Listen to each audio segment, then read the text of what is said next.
Hello everyone. Today I am back with another video and that video is all about share certificate and share warrant. अभी तक हमने shares वगैरह discuss किए थे but now the turn comes for share certificate and share warrants. So let's start the topic.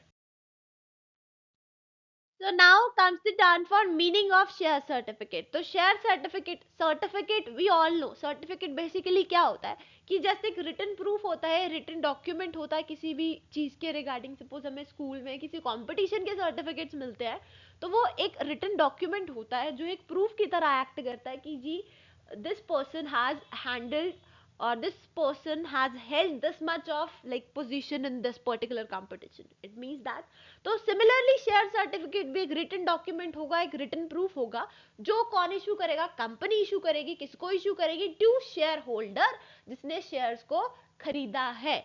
तो ये एक कितने नंबर ऑफ शेयर्स किस इंसान ने खरीदे हैं उसका बेसिकली रिटन प्रूफ होता है.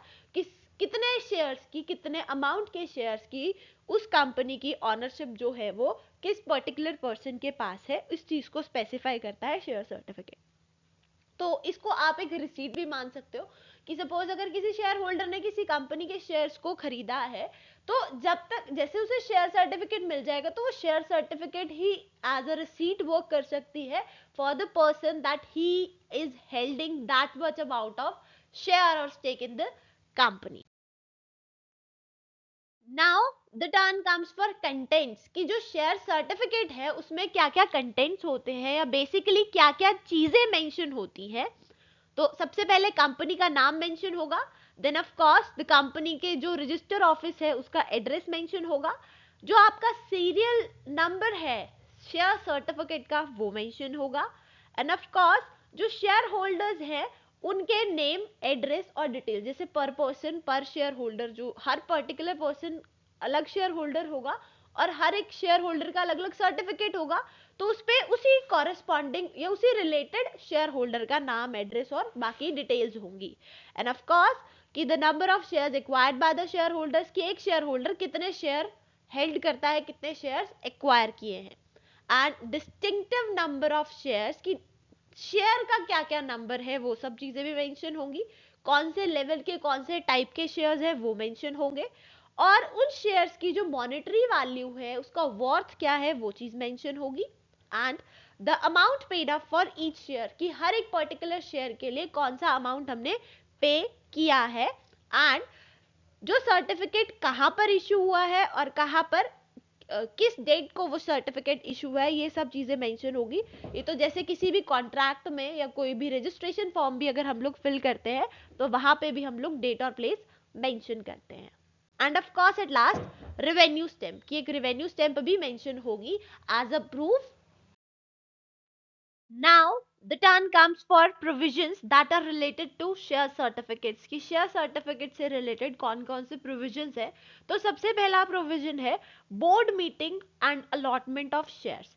तो एज पर दिस प्रोविजन, इस प्रोविजन के अंडर कि एक बार अगर शेयर्स अलॉट कर दिए जाते हैं बाय द अलॉटमेंट कमिटी तो जो कंपनी का सेक्रेटरी होता है वो अपने मेंबर्स को लेटर्स ऑफ अलॉटमेंट सेंड करता है और इस लेटर ऑफ अलॉटमेंट को ही शेयर सर्टिफिकेट कंसिडर किया जाता है टिल जब तक कि original share certificate share holders तक नहीं पहुंच जाता. And then register of members. तो रजिस्टर ऑफ मेंबर्स प्रिपेयर किया जाता है. बेसिकली हर एक शेयर होल्डर की, हर एक शेयर मेंबर की जो है डिटेल एक जगह पे कलेक्ट कर ली जाती है and that is known as register of members. Then preparing and printing share certificates. तो उसके बाद जो है हमारे शेयर सर्टिफिकेट्स को प्रिपेयर किया जाता है और अगेन प्रिंट कराया जाता है. प्रिंट करने के बाद सेक्रेटरी को ये चीज ध्यान रखनी पड़ती है कि जो शेयर सर्टिफिकेट्स है that should be signed by the two directors.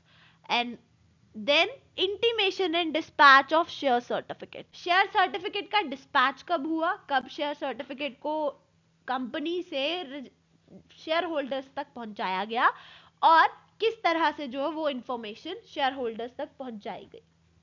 तो जो कंपनी सेक्रेटरी है वो शेयर सर्टिफिकेट्स को रेडी करता है और उन्हें ही डिलीवर करने का सारा जो जो काम होता है वो कंपनी के सेक्रेटरी का ही होता है। और जैसे जो हमने पहले डिस्कस किया कि जो allotment letters already share holders के पास पहुंचे होते हैं उनके एक्सचेंज में ये शेयर सर्टिफिकेट्स दिए जाते हैं, तो उस टाइम पे अलॉटमेंट लेटर्स वापस ले लिए जाते हैं एंड शेयर सर्टिफिकेट्स प्रोवाइड किए जाते हैं। जो शेयर होल्डर्स हैं, जो लोकल शेयर होल्डर्स हैं कि आसपास के शेयर होल्डर्स हैं, वो अपने शेयर सर्टिफिकेट्स को रजिस्टर्ड ऑफिस से या लाइक जो भी एजेंसी होगी जो उन शेयर होल्डर्स को डिस्पैच कर रही है वो खुद भी जाके उसे अप्रोच कर सकते हैं और वहां से शेयर्स को ले सकते हैं, शेयर सर्टिफिकेट्स को ले सकते हैं बेसिकली।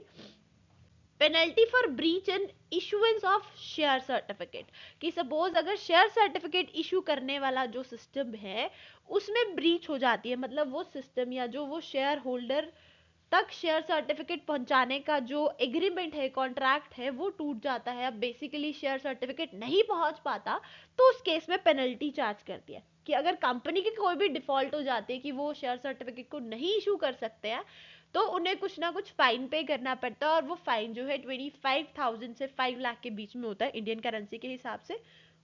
और हर एक डिफॉल्टिंग ऑफिसर कि कंपनी तो उतना बियर करेगी, और हर एक ऑफिसर जिसकी वजह से कंपनी नहीं शेयर सर्टिफिकेट डिलीवर कर पाई उस पर्टिकुलर पर्सन को 10,000 से 1 लाख तक का लाइक फाइन पे करना पड़ सकता है। Now the turn comes for share warrant, कि शेयर वारंट क्या चीज होती है। Now the turn comes for meaning of the share warrant. तो शेयर वारंट ये क्या होता है, ये एक पब्लिक कंपनी और इन्वेस्टर के बीच का एक ऐसा कॉन्ट्रैक्ट होता है जिसमें जो लाइक जो इन्वेस्टर है, जो होल्डर है शेयर वारंट का, उसे राइट मिल जाता है कि वो शेयर्स को खरीद सकता है और बेच सकता है इशूइंग कंपनी से at a specified price and before a specified date, कि एक पर्टिकुलर टाइम पीरियड से पहले या एक टाइम फ्रेम के विद इन जो है वो परचेज या सेल कर सकता है। और जो वारंट्स के होल्डर्स होते हैं उनकी कोई भी ऑब्लिगेशन नहीं होती टू सेल और बाय द शेयर्स और स्टॉक्स। ठीक है, तो इसमें एक एग्जांपल दे रखा है कि investors buys a warrant from the company at a strike price of ₹120 and that is exercisable after 1 year, कि 1 साल के बाद जो है वो एक्साइजेबल हो सकता। तो इस वारंट से राइट मिलता है बिना किसी ऑब्लिगेशन के, रिटर्न में कुछ नहीं देना, बिना किसी ऑब्लिगेशन के एक राइट मिलता है किसको, उस इन्वेस्टर को, कि वो अपने शेयर्स को खरीद सकता है एट अ प्राइस ऑफ ₹120 लेकिन 1 साल के बाद। तो now here are the contents की शेयर वारंट में क्या क्या चीजें मेंशन होती हैं।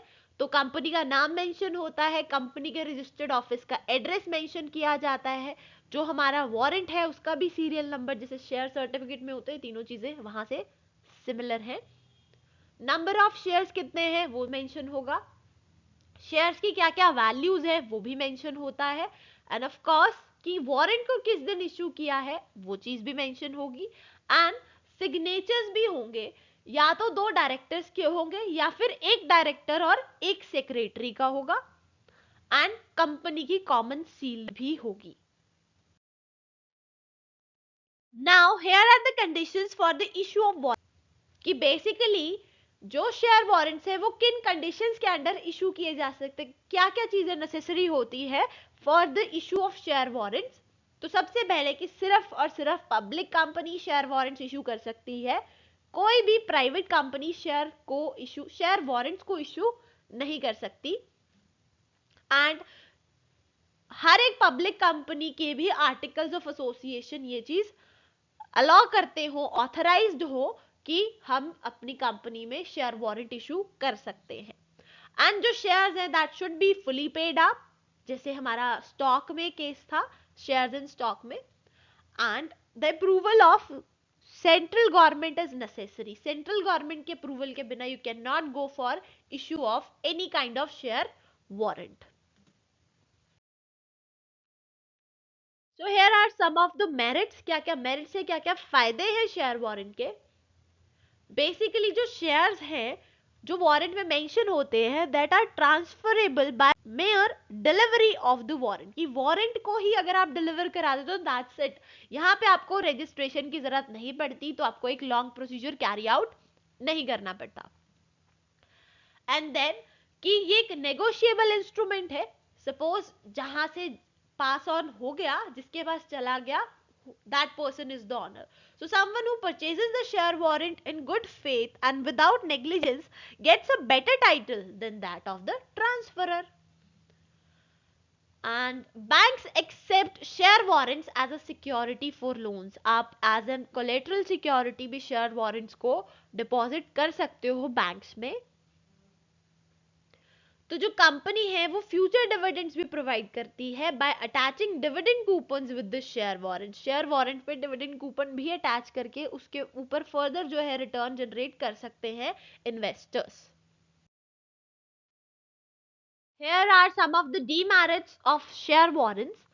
सो सबसे पहले कि जो शेयर वारंट का ऑनर होगा या जिसके नाम पे वो शेयर वारंट इशू किया गया है, जिसके पास भी वो शेयर वारंट है, उसे हम कंपनी का मेंबर कंसिडर नहीं करते. लेकिन अगर शेयर सर्टिफिकेट जिसके पास हो उसको कंपनी का मेंबर कंसिडर किया जाता है.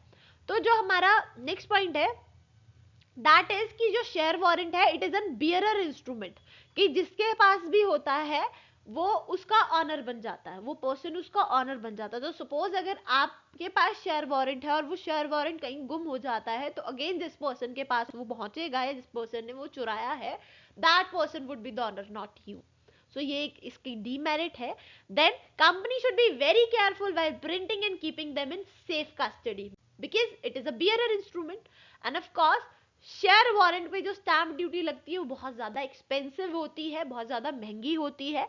और इसमें इस शेयर वारंट को इशू करने के लिए सेंट्रल गवर्नमेंट का अप्रूवल पहले से लेके रखना पड़ता है. एंड द लास्ट इज कि जो नंबर ऑफ शेयर्स मेंशन होते हैं शेयर वारंट पे, ऐसा नहीं है कि अगर हमारे पास बल्क में लाइक शेयर्स हैं तो हमारे पास एक वे टू डायरेक्टरशिप खुल जाता है यार, यू कैन क्वालिफाई और you are eligible for the directorship of the company. No, that doesn't mean so. So here is the difference between share certificate and share warrant. तो share certificate क्या होता है कि होल्डर जो है, जो भी शेयर होल्डर होगा उसे हम अपनी कंपनी का एक रजिस्टर्ड मेंबर मानते हैं. लेकिन शेयर वारंट में ऐसा नहीं होता, उसे रजिस्टर्ड मेंबर नहीं माना जाता. जो शेयर सर्टिफिकेट का ऑनर है वो एक मेंबर होगा. लेकिन इस केस में शेयर वारंट के केस में मेंबर हो सकता है अगर आर्टिकल्स ऑफ एसोसिएशन में चीज मेंशन हो. अगर वहां मेंशन नहीं है तो person could not be the member. And the next is for the issue of share certificate may not require the central government. आपको सेंट्रल गवर्नमेंट की कोई भी लाइक अप्रूवल की जरूरत नहीं है to issue the share certificate या shares issue करने के लिए. हाँ, आपकी कंपनी रजिस्टर्ड होनी चाहिए बट आपको शेयर सर्टिफिकेट इशू करने के लिए you are not eligible to apply और आपको वो परमिशन लेने की जरूरत नहीं है. लेकिन शेयर वारंट को इशू करने के टाइम पे आपको सेंट्रल गवर्नमेंट से अप्रूवल चाहिए होता है. अगर वो अप्रूव करते हैं तो you are able to like issue the share warrants. And all companies must issue share certificates. लेकिन पब्लिक कंपनीज ही सिर्फ शेयर वारंट्स को इशू करती हैं. यहाँ पे जो शेयर सर्टिफिकेट्स हैं वो लाइक फुली पेड अप भी हो सकते हैं और पार्टली पेड अप भी हो सकता है. लेकिन शेयर वारंट के केस में सिर्फ फुली पेड अप ही होगा, पार्टली पेड अप कुछ नहीं होगा. शेयर सर्टिफिकेट्स जो है वो नेगोशिएबल नहीं होते लेकिन शेयर वारंट्स ट्रांसफरेबल होते हैं, लाइक बियरर होते हैं, that's why it is negotiable. And the holder of share certificate can present a petition for winding up, कि वाइंडिंग अप के लिए एक पिटीशन डाल सकते हैं. लेकिन शेयर वारंट के ऑनर जैसी कोई पिटीशन नहीं डाल सकते बिकॉज उनका जो राइट है वो कंपैरेटिवली शेयर सर्टिफिकेट होल्डर्स के थोड़ा कम रहता है और रिस्ट्रिक्शन जो है वो शेयर वारंट के केस में ज्यादा है as compare to share certificate. So that's it from my side. I hope you understood it well. If you guys have any query, any doubt, you can let us know in the comment section below. And I'll be coming up with more such videos. Till then, stay connected. Good luck.